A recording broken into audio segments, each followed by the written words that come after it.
This is an event sponsored by Queen's Music Event Series, and I'm very grateful and glad to welcome Rob Mackay, who recently moved from Hull University, where he's been for some time, to Newcastle, where I don't think he's actually even physically been there yet. I think that's right. But he is now lecturing at Newcastle University in the music department, which is nice because that's a place that's dear to my heart. I've known Rob for quite a long time. I think we first probably came across each other as kind of composers and flute players. But one of the things that has resulted in the programming of these events, in which Rob's involved now, is actually that we have another shared interest, which Rob, I don't think, knew about in advance of this, which is that we have a shared interest in butterflies. And so when Rob started posting not only an interest in, but work involved with monarch butterflies and migration of monarch butterflies in the States, I got really interested in it and started to follow what he was doing. But he was completely unaware of that, and I'm going to leave him now with that brief introduction to present to us some of his work, and just to remind you that this is an introduction to a performance making use of some of that work, which I'm sure he will elaborate on, which will take place tomorrow in the same time slot. So please come to both. And I'll shut up now and let Rob run things. Well, thanks very much, Simon. It's thanks for inviting me, and it's really great to be able to share my work with you. So thanks everyone for coming along today.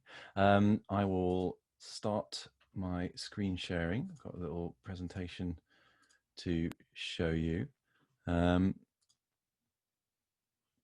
So as Simon says, I'm going to be talking to you about a project that I've been involved with and sort of running for a few years now, called Following the Flight of the Monarchs. And it's an interdisciplinary acoustic ecology project, bringing together communities and ecosystems along the migration routes of monarch butterflies as they perform this incredible migration between Canada and Mexico every year, 3,000 miles. There are actually 4 generations a year. Generation 1 is sort of born in Texas around March time. Then that flies to the north of the United States along the sort of eastern seaboards. Then generation 2 is born, and then that flies to Canada, and generation 3 is born there. And then it's generation 4 which perform this fall migration. This is what they call the super generation, because they actually live for 6 months, which is rather long time span for most butterflies, and they start their journey around the equinox in September, and sort of triggered by the changes in light and the temperatures dropping in Canada. They fly south to stay warm and overwinter in Mexico, and it only takes them about 6 weeks, and they swarm down, mainly down these eastern seaboards, down to Mexico, and quite often they return to even the same trees as their great grandparents were at the previous year. There's also a smaller population that migrates up and down the west coast of the US, and we're looking at sort of starting to work with them as well. So this time of year, talking to you now is very timely because the monarchs are starting to arrive in Mexico now. It's an exciting time, and they actually arrive around the time of the Day of the Dead. And there's as I suppose a sort of popular folklore belief that they are the souls of the dead returning each year. In terms of the sort of the life cycle of the monarchs, as I said, they have this sort of this huge migrating population. Its entire life cycle has 4 generations across the year and exists across these sort of 3 political borders and across 3,000 miles. The eggs are laid only on milkweed. Milkweed is the only plant that the larvae eat. And then the larvae, there's actually 5 stages of caterpillar. And then finally they pupate, and their chrysalises are absolutely gorgeous. You can see these kind of gold-looking seams and dots on them. They're quite extraordinary, and they're quite sort of beautiful creatures themselves. So my journey with monarch butterflies really began in 2015 when I was invited to CMMAS, which is the Mexican National Center for Music and Sonic Arts, by the director there, Rodrigo Segal. It's a place that I've had connections with in the past, and he invited me to give a talk and a solo concert of my work. And I mentioned that I was going to Morelia, which is in the state of Michoacan. It's about 4 hours west drive from Mexico City, to an ecologist friend of mine. And he said, "Oh, Michoacan, I'm sure that's where the monarch butterflies overwinter, and they'll be there around now." And I really was quite ignorant to monarch butterflies at that point. And he told me about this incredible migration, and I started doing a little bit of sort of research online, and I found there's a little bit of work sort of done around the sound that they make, because as they swarm in millions, you don't think of butterflies really making very much sound, but because they swarm in such large numbers, you can hear this beautiful sort of rushing sound of their wings. And I thought, wouldn't that be a cool sound to record as a sound artist and electroacoustic composer? So it was almost a chance thing. I was only in Morelia for about 4 days before then moving on to a conference in Arizona. But I was able to book one day where I went to the El Rosario Reserve, and I filmed the butterflies there and also managed to record this rushing sound of their wings. And then I kind of sat on that material for about a year. But whilst I was in Mexico at that time, I met Jessica Rodriguez, who's a media artist. She's a composer and a video artist. And her father, Rolando Rodriguez, is a wonderful poet. And the following year, I was in Colombia and saw an installation that they had created, combining video, sound, and poetry. And I knew at that point I wanted to collaborate with them and with Rolando, and I actually asked him to write a specially commissioned poem in Spanish about the sort of scientific knowledge that we have about how the butterflies migrate, but told from a very emotive perspective. So in the end, we sort of created this hide-like structure with 4 video screens. I sort of filmed the monarchs flying overhead as well. So you have one screen in the ceiling, then one in front, 2 either side, and then you're also immersed via 4 loudspeakers. And the idea is that you kind of walk inside this hide structure, a bit like walking into a hide in the forest, and then you're looking out at the forest. The sound component has sort of 3 layers to it. There's the poem from Rolando Rodriguez. There are field recordings, including the rushing of the monarch's wings. And then also, via a kind of another sort of chance encounter, there's a musical improvisation with myself on flute and David Blink on handpan, and John Sanders on accordion, and both of them are American musicians. And we recorded an improvisation in the open air on the same day that I had recorded the butterflies, and I used that as a sort of musical layer to fuse the poetry and the soundscape elements together in the soundscape. And actually now David has become a sort of real integral part of the project. So we presented the installation in various places. We took it to the Eden project in 2017. That's the sort of top bit you can see there. That was actually part of the Balance Unbalanced conference run by Plymouth University. And so it was at the Eden project for about 5 days. And then straight after that, we took it to the Shambhala Festival. And I think that's my favorite presentation of it, because it was outdoors.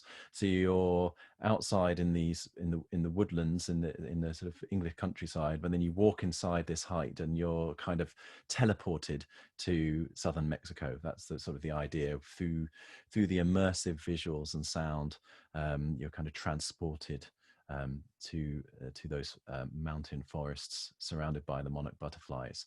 That's a sort of list of all the people who are involved in putting that together.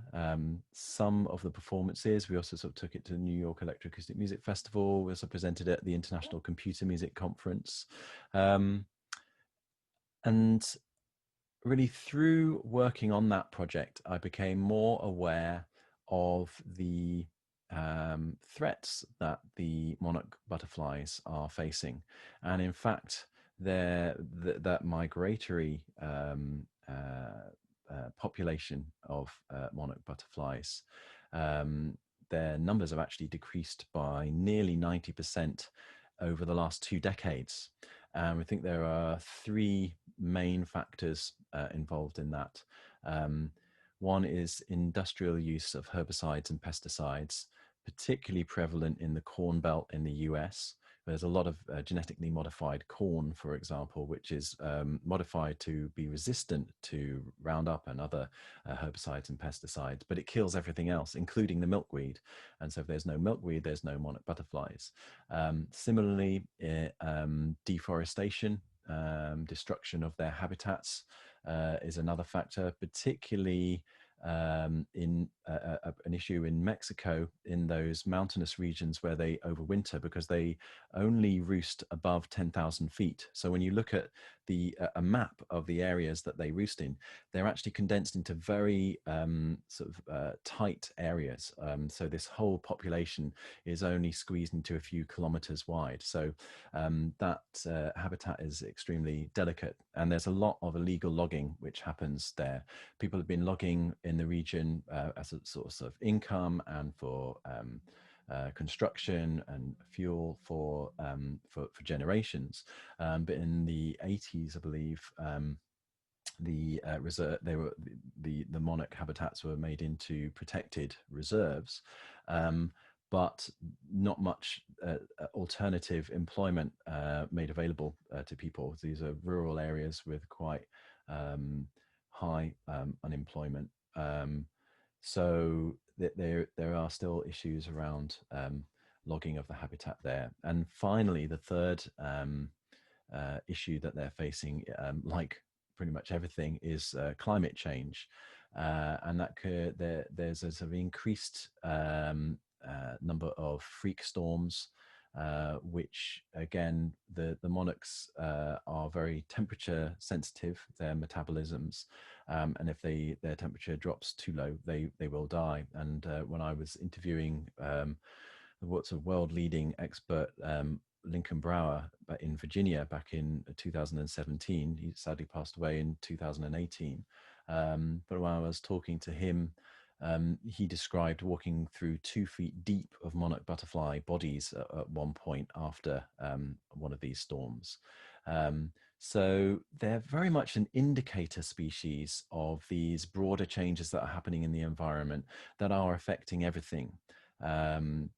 So as a result of that, really over the past 10 years or so, I've become increasingly interested in the area of acoustic ecology and soundscape ecology, and have integrated that into my own research on a number of sort of collaborative projects with scientists and bringing artists and scientists together.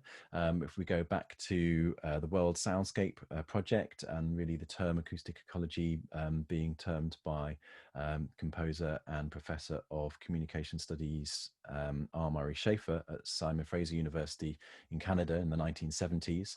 A couple of his colleagues there, Hildegard Westerkamp and Barry Truax. And really this field has developed, and there are ongoing developments, particularly in sort of area of bioacoustics and the field now of soundscape ecology. So for a long time, the field of bioacoustics very much sort of focused on this sort of taxonomic approach of sort of going out and listening to individual species at a time and recording individual birds, etc. Whereas soundscape ecology is more about listening to the whole ecosystem and the relationship between different species at once. And one of the sort of proponents of that, but in the area of ecoacoustics, is Bernie Krause, the guy on the right there, who had a very interesting career. He lives in California now. He started his career as a musician. He was a session musician. He played with bands like The Doors. Then he got very much into electronic composition and produced in a duo about 50 albums, I think, of electronic synthesizer music. And one of these commissions, he needed to do some field recordings. And he talks about this kind of light bulb epiphany moment happening when he was recording the soundscape of a very lush island. And it was like shining a spotlight onto the sounds. As soon as he was listening through what the microphone was listening to, through the headphones, it turned his ears on to all of these sounds. Because our eyes, we're able to focus on where we're looking, but our ears don't have earlids. And that means that we're hearing stuff all the time, but in terms of listening, we end up being very good at sort of being selective at what we listen to, in order to tune into things which are important to us, and not to get sort of sensory overload. But somehow listening through the microphone enables you to kind of listen in a different way again, and is like turning this spotlight onto all of these sounds that are around us. So really, for the last 50 years now, he's been going around the world recording pristine environments. And he has developed this acoustic niche hypothesis, which I'll talk about in a second. But also, in terms of useful soundscape terminology, in terms of dividing the soundscape up into its different components, you can think about three broad areas of sound within a soundscape. There's the biophony, which is all of the sounds created by organisms which create sound and communicate through sound. Then there's the geophony, which is sounds in an environment created sort of naturally by non-living things, like the sounds of the waves or wind through the trees, etc. And then finally anthropophony, which is human-made sound. And Bernie Krause has done a lot of collaborations with the ecologist Brian Pijanowski, and I've just given you an example of one of the papers that they published in 2011 in Bioscience, Soundscape Ecology, the Science of Sound in the Landscape. But this is where Bernie's sort of musical training also comes or has come in handy, I think, in terms of what he has noticed through all of these recordings in these different biomes around the world. And when you particularly look at a sonogram, as we're looking at here, of Camp Leakey in Borneo, we are seeing the different frequency layers in the sound. So the lower frequencies at the bottom and the higher frequencies at the top, and the intensity of the frequency being shown by the brightness of the color that you can see. And he has noticed that all of these different organisms in these different biomes appear to have evolved in such a way that they communicate across quite narrow bandwidths of frequencies which don't overlap with other species, which kind of makes sense because from an ecological point of view, every organism finds its own niche to exist within an ecosystem, and why should sound, the sound domain be any different? So what we're looking at here, you can see that near the top there are insects with cicadas, and this sort of very strong band at the top there. Then there are also two different species of birds. No ID, so something they weren't able to identify, and also gibbons there at the bottom. And he's written a fascinating book called The Great Animal Orchestra, and it sort of described looking at these sonograms a bit like looking at a musical score. It's like looking at an orchestra with the different instruments in the different registers across an arrangement. And he, like I say, has done this around all these different environments around the world and kind of found the same thing. And then I was also at the Ecoacoustics Congress in Paris, where there are a number of ecologists and biologists seemingly kind of proving this same acoustic niche hypothesis. So hopefully this is starting to persuade you around the power of sound and listening to the soundscape as a means to understand the environment and potentially assess the health of an ecosystem as well. And I think one of the strong examples coming from Bernie Krause again is in Lincoln Meadow, which is in the Sierra Nevada mountains in California, where in 1988 they were starting to do selective logging. So i.e. rather than chopping down a whole sort of bank of trees, you chop down a few trees sort of here and there. And the idea is that you minimize impact. So what Bernie did, he was actually, I believe, working for the Forestry Commission at this particular time, went and took a photograph 6 months before logging and took a field recording. He then went back 6 months after logging, took a photograph again, and it looked pretty much identical each time, but sound told a very different story. So this is a sonogram of that space we've just looked at 6 months before logging, and you can see very sort of rich and lots of different bands of frequencies, lots of different organisms communicating there. And then 6 months after logging, we're looking at a lone woodpecker, and he's actually been back, I believe, around 15 times over the last 28 to 30 years, and it still hasn't recovered. So again, this is hopefully an indication of how sound can be a really useful tool in understanding and assessing the health of an ecosystem. So those were done with recorded sound. Interestingly, on that same weekend that I'd gone to El Rosario in 2015 and recorded and filmed the monarch butterflies, I then went to a conference in Arizona and met Grant Smith, who is part of Sound Camp, who are a sort of artist collective based in London. And they specialize in live streaming, so sort of high quality live streaming of environmental sounds. And they run a wonderful event called Reveille every May, which follows the dawn chorus over 24 hours around the world. So they set up these different sound camps where different people around the world will participate, and they will live stream the sounds of the dawn chorus from around the world. So I talked to Sound Camp, and I was also put in touch with a monarch butterfly specialist, Pablo Jaramillo Lopez, who's based at UNAM, the National Autonomous University of Mexico. And he was able to give me so much information about the butterflies, and was really, just his charisma was fantastic, and we got involved with the project. And I went back in 2018 with the intention to install a stream box in the Cerro Pelon UNESCO Biosphere Reserve, where monarch butterflies overwinter in Mexico each year, with the idea to live stream the sounds of that environment, so that we can listen to all the different bird species. If the monarch butterflies are being affected and their numbers are in decline, can we measure the biodiversity and ecosystem dynamics through the live streams, which we could then share with scientists all over the world in real time, rather than going to a place and recording or leaving something there and then going back and collecting the data. You can live stream this information the whole time. And people can use it almost like a tap of information. And I also wanted to use it in musical performances and installations to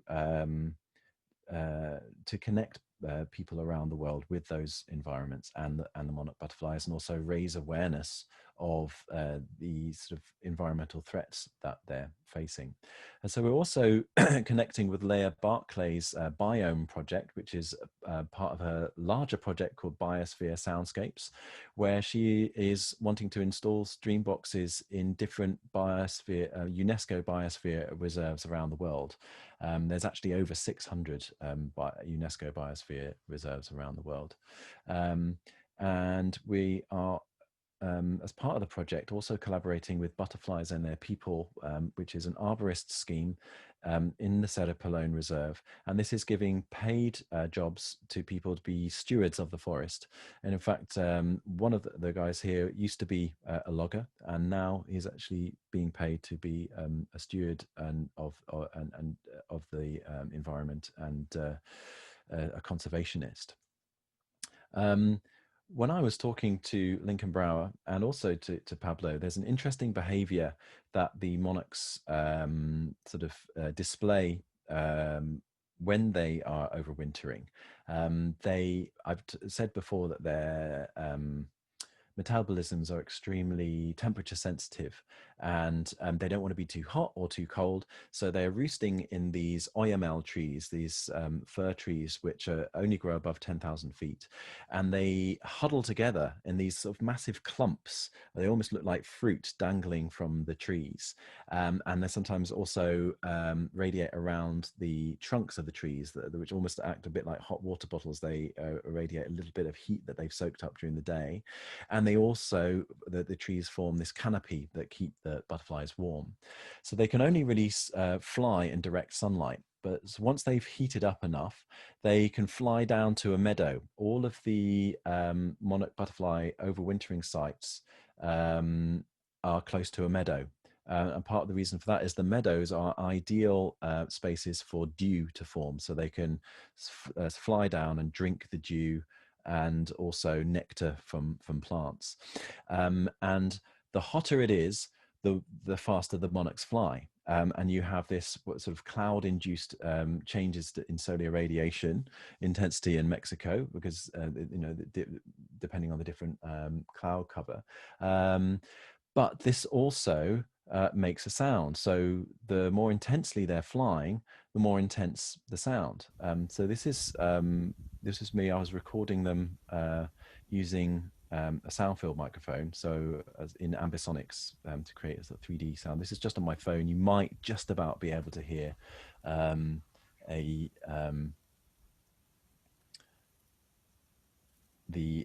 sound from my phone on there. But like the example I showed with Bernie Krause, when you've kind of got before and after logging, if we could get sensitive enough microphones, not only could we listen to the birds and the other insects, but maybe if we had the box in the right place, could we potentially monitor the monarch butterfly's behavior by listening to this rushing sound of their wings. So this is a recording in that same meadow when the monarch butterflies weren't there.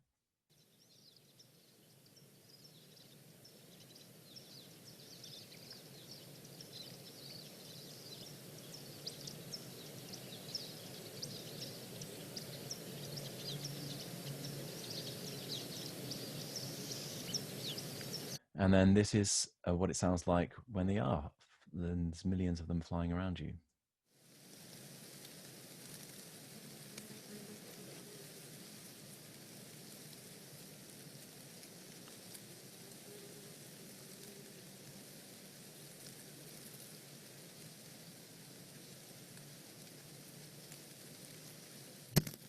That was actually a butterfly flying into the microphone there. You hear the donk of that. So if we come to the live streaming part of the whole setup, we are collaborating with Locus Sonus, who have created this online sound map. It's run through the art school at Aix-en-Provence, and collaborating with the University of Marseille. It's been running since 2006. What you're looking at here, in fact, I'll post this URL into the chat as well, so you can look at this in your own time. But all of these pins on the map are live streams, so they're currently running there. So if I click in this one in Costa Rica.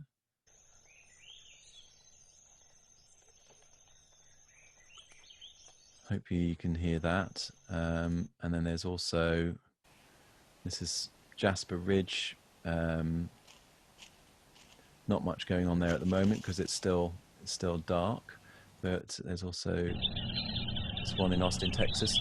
So you hear the sound quality varies a little bit because these are basically all individual people sort of running their own setups. There's also these ones in Norwich.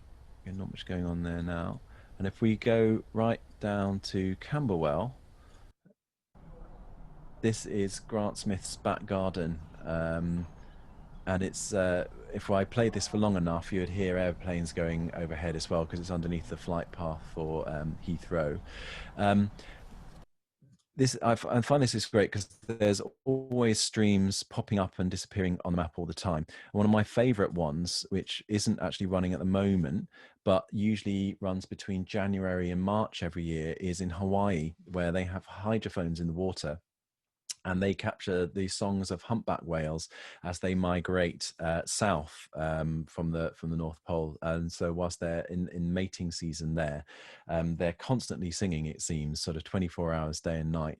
So Puako in Hawaii. There was actually in France last year, someone had microphones inside a beehive, which sounded fantastic as well. So they were live streaming the sounds from the beehive. And the other nice thing about this is, as I was saying, it's very much sort of open source. We are using a Raspberry Pi computer with microphones and a solar setup. But there, you can use a PD, pure data patch, for it to run on any laptop. And you can also use a smartphone or smart device app called Locustcast. So I've got this on the phone now, and if I press start on here, and then if I refresh the map, it just takes a few moments because it has to kind of load up all of these streams. When I was on the UK before, you kind of saw there were about 3 in London, and there were some in Norwich, but now you can tell where I am. I'm broadcasting to you from Leeds. So if I click on here, you can hear my voice, but I'm being delayed because that's the amount where I am. I'm broadcasting to you from Leeds. So if I click on here, you can hear my voice, but I'm being delayed because that's the amount of delay there is. Okay. SoundCamp I've done this before as well. You can do all kinds of creative things with this. You could go on a sound walk, and people could follow you on that virtual sound walk. So it's another interesting thing to play with in the time of COVID, I think. So what we did in 2018, in January 2018, was install a Streambox in the Cerro Pelon Reserve. So this is Franco Ramirez, who helped us. He's actually managed to get an internet signal to to a B&B, which runs sort of eco tours and is also involved with the arborist scheme. We had to hoik these extremely heavy solar batteries up the mountain on horseback most of the way, and then the last hour we just had to sort of carry them on our shoulders. This is our elated faces when we finally did manage to get the signal working for the first time.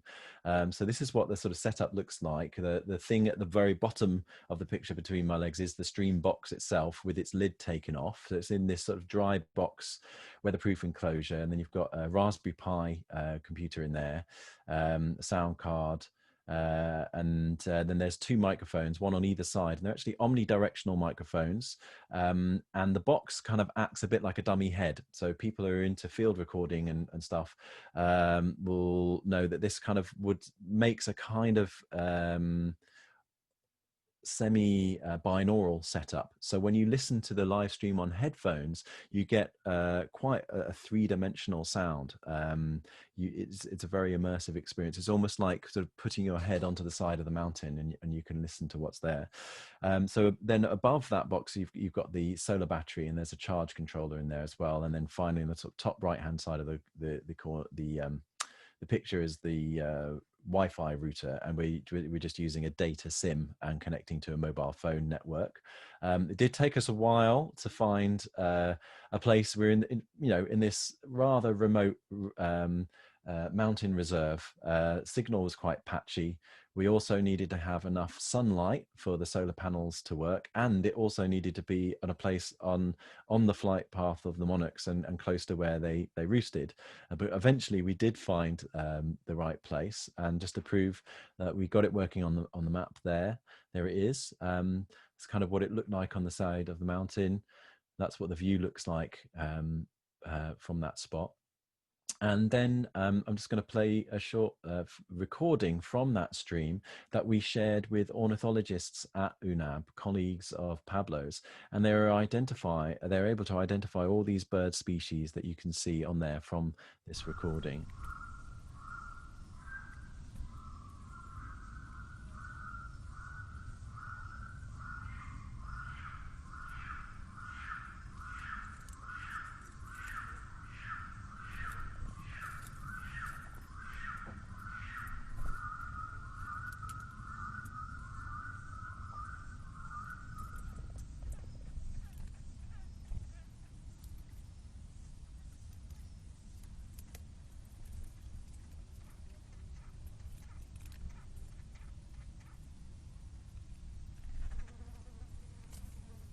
In a second, you might hear some wings rustling very, very close to the box. There we go. So that's another nice thing about this remote sensing. If I had been there with my microphone, there's no way that those birds would have come so close. But because we've left that box there, you can sort of put your headphones on and get this intimate sound experience of being in that space that you actually wouldn't be able to get firsthand, because the birds wouldn't fly so close to you. And if you're listening on headphones, you really do get a lovely 3D image of the bird flying across there. Another aspect of engaging with the space was to perform and interact with the environment itself, the acoustic properties of it, and the sort of non-human agents within the spaces as well. So this is David Blink playing the handpan amongst the butterflies, and they were all on the ground there drinking the dew which had formed in the morning.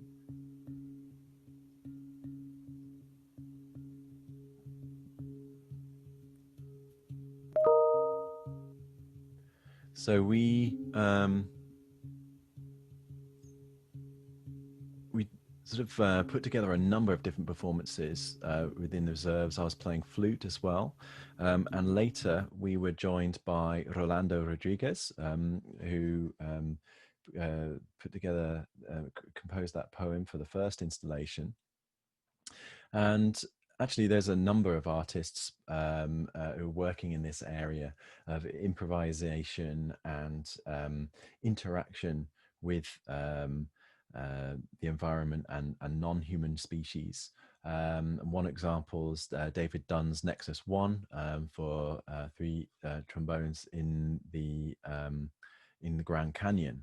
And in the recording of that performance, you can hear some crows calling back to the trombonists. And you also hear the incredible acoustic of the space. And actually, this is a short improvisation of me and David. David in this recording is playing the trumpet, and I'm playing the flute in this meadow, the Llano. And it has this incredible reverberance. So there's been no reverb added, digital reverb added afterwards on this recording. This is as it sounded in the space.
We'll hear a little bit more of that recording in tomorrow's performance, because we're actually weaving in some pre-recorded material and live material.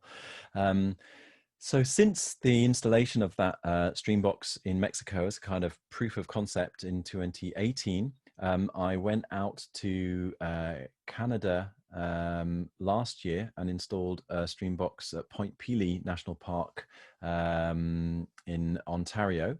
And I also left another Streambox in Virginia, which we're hoping to get installed quite soon at Kiptopete State Park on the eastern shores of Virginia. And the goal eventually is to have 5, and in fact we're now even looking at 6 boxes along the migration routes of monarch butterflies to form this network of live streams, which we can then share with scientists and other interested parties around the world. We are also looking at developing a sort of citizen science program with the potential to use Dan Stowell's Warbler app. This is a bird identification app that uses machine listening. It's been used in the UK successfully, I think, for about the last 5 years or so. And they've been developing a database of birds in the Americas, and that is now, I believe it's at least a beta version. So one of the ideas we're looking at is sharing the app with the citizen scientists who can use that to listen to the live streams and log what birds they're hearing at particular times and uploading that to a database. We're also kind of growing out of that initial installation, starting to make more of a kind of touring exhibition.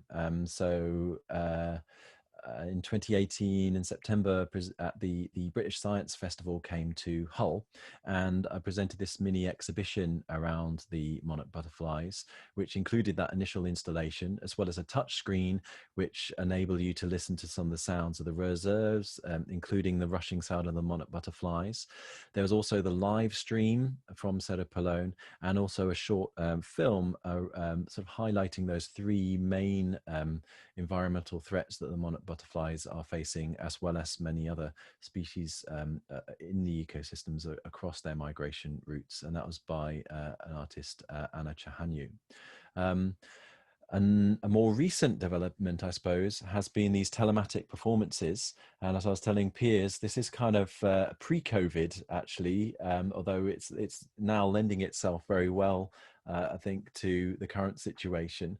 But because we already had these stream boxes, in Mexico and Canada, and the potential for using the Locust Cast app for setting up temporary streams as well, I wanted to start to bring together all of those places in a single performance. So the first performance we did of this was in Leeds in December last year, where we had David Blink in California playing handpan and trumpet, had Jessica Rodriguez doing live video mixing from Canada, and Rolando Rodriguez doing live poetry recitation from Mexico, and then myself in the UK, and then combining both live and pre-recorded soundscapes.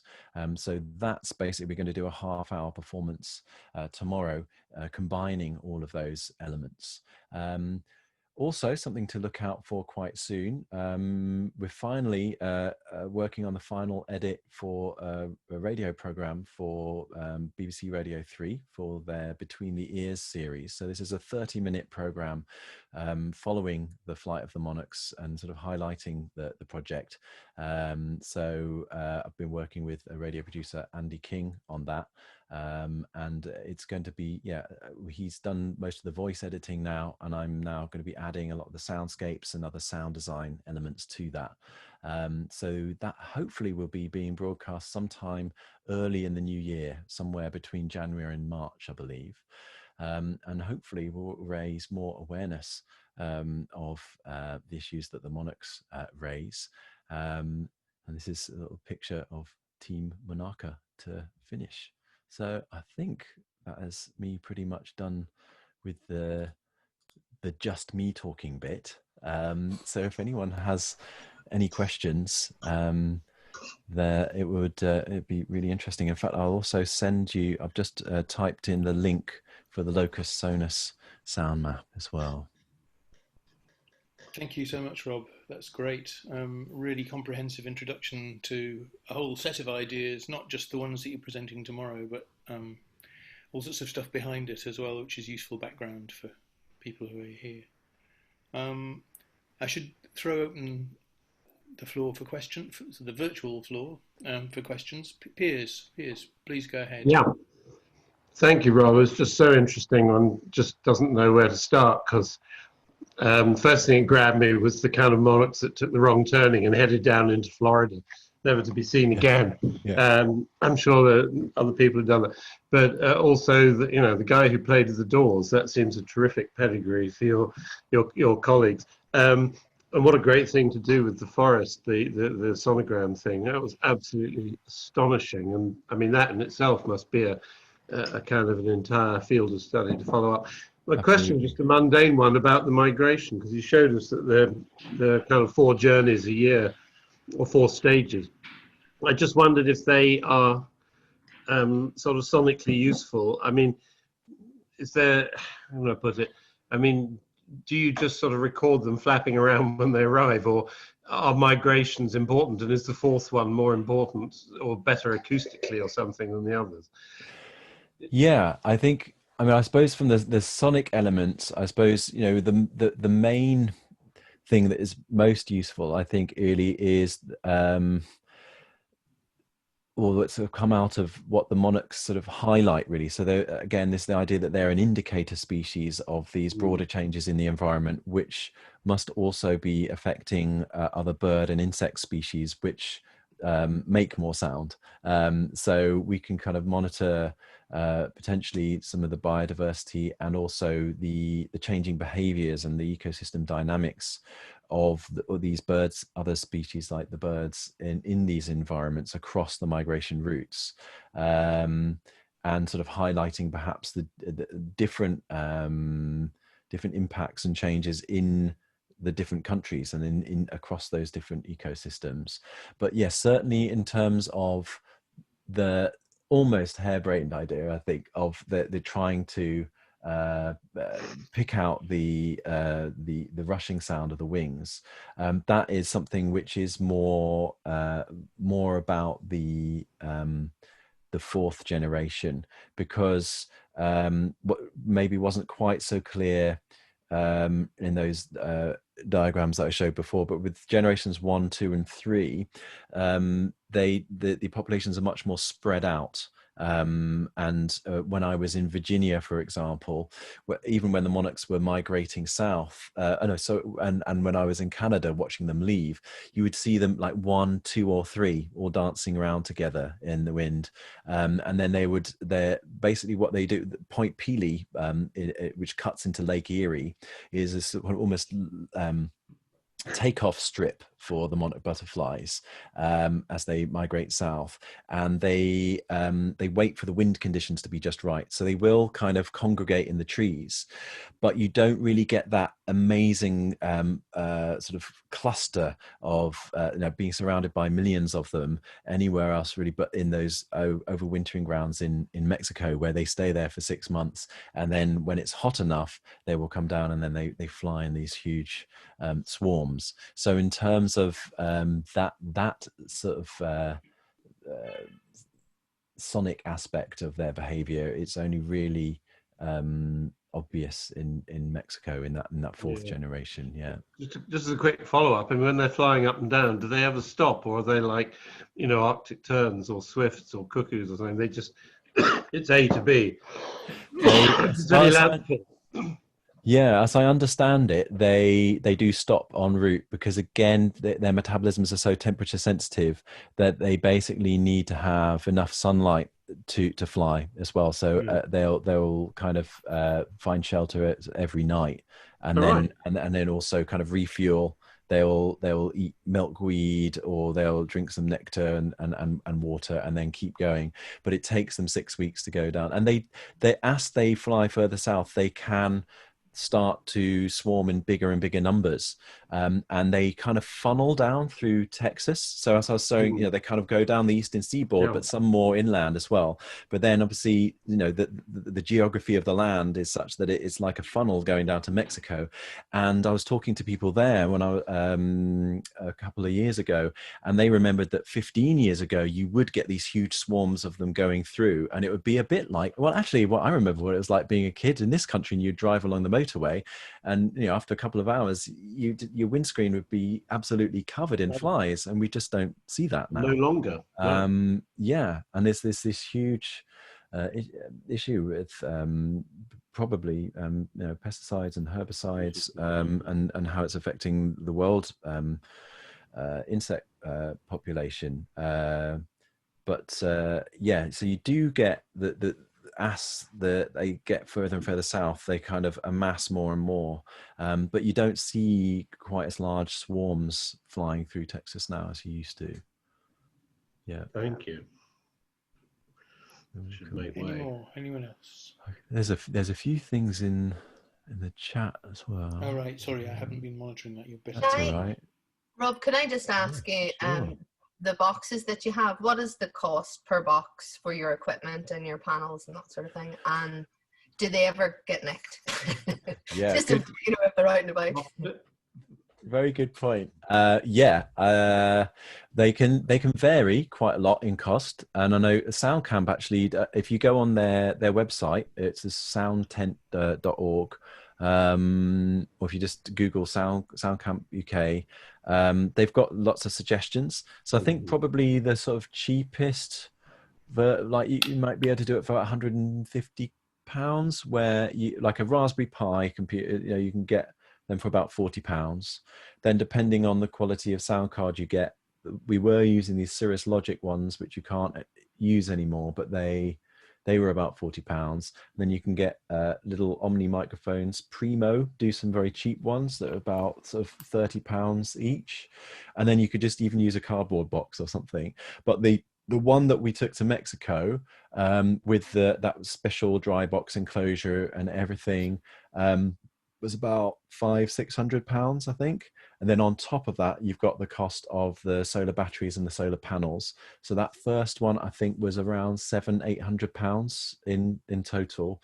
And we actually, the forest ranger that we've been working with to kind of look after and maintain the Streambox, Patricio Moreno, him and Franco, who you saw in the picture, had to move the box because people had tried to steal the solar batteries, but because they're so heavy, I think they gave up. So that has been an issue. We thought it was quite well hidden, but obviously not well hidden enough. So we're getting more funding now, and we're maybe making a stronger sort of housing for it with some proper signage so people know sort of what it is. And then at Kipta Peak State Park, they've got some more robust panels with some almost like scaffolding and going that we're able to use their panels. We're trying to secure the boxes in the best ways possible, but there's always a threat to that, I think. Yeah, definitely. Thank you. You're welcome. Rob, is there any sort of centralized kind of listing of all of the people who are involved in this kind of work? Because it strikes me, I mean, we've had people at SARC doing things that are not the same but similar. I had a PhD student called Pablo Sanz who did long-term 2-week-long recordings of 14-track audio.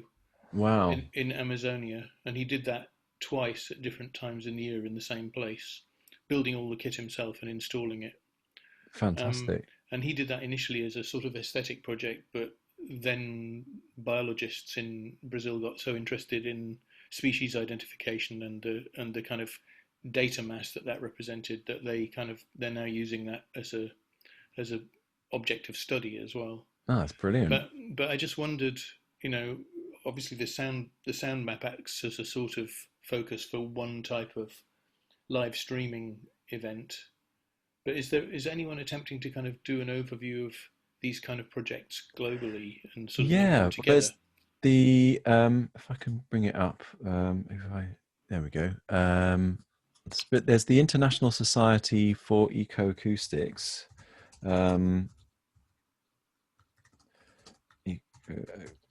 which they did their first. Is this the one? Google Sites. I'll just double check. Yeah, there we go. I'll just copy this into the chat as well. Everyone. So this is, website.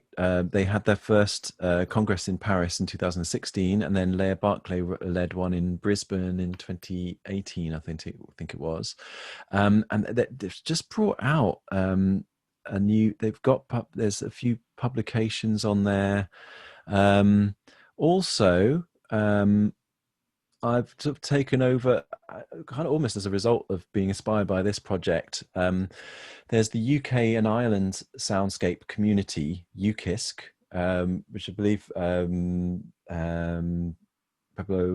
Rebello is still a part of, and John Drever was running that for a long time, and I've kind of taken over as the acting chair of that. So we had an event, our first sort of AGM last year, so kind of symposium in January, which Alice Eldridge at Sussex University hosted. We had about 35 people at that, and we have a Facebook page as well. So if you go on Facebook and go to UKISC, we've got that page there, but we're sort of in the process of trying to set up a website and more of a kind of UK and Ireland sort of focus for sort of soundscape studies and those things there. And there was also recently a journal which came out, which I posted on Facebook as well. It's on my Facebook page. But yeah, I think the International Society of Ecoacoustics is a good place, and obviously the WFAE, the World Forum for Acoustic Ecology, they've got their own website, and they bring out a journal as well. And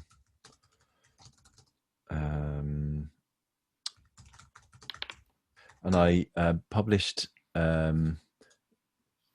I sort of edited a journal issue for them last year, which came out of a conference I ran at Hull called Sound and Environment, which is all about bringing artists and scientists together to examine the different ways that sound can help to deepen our understanding of environments. And so asked a few authors to produce articles sort of growing out of papers from that conference. So again, I've put the WFE website on there as well. So there's a few places to look at, but I'm happy to share more. Thanks. Welcome, Rob. I think we probably better leave it for now, because we have to fit into we have to fit into teaching slots, and I don't know whether anyone here is committed to something at 2 or just after, but I have to assume that they might be. So thank you very much for that. Really inspiring, very helpful. Really nice mixture of different references, and we look forward to seeing you performing tomorrow. If we gather online at about 1, I think the performance will start at 10 past. Is that correct? I believe it's so. advertised. So it's advertised to start at 1 o'clock. Just on our event. Okay? In that case, let's if people would publicise to get online by 12:50 again, then we'll try and get things started as soon as possible after 1. Thank you all very much. Perfect. Brilliant. Thank you. Thanks, Rob. Thanks, Thank Rob. you. Thanks so much for having me, and I'll see you tomorrow. Yeah. Thanks. Thank you. Bye.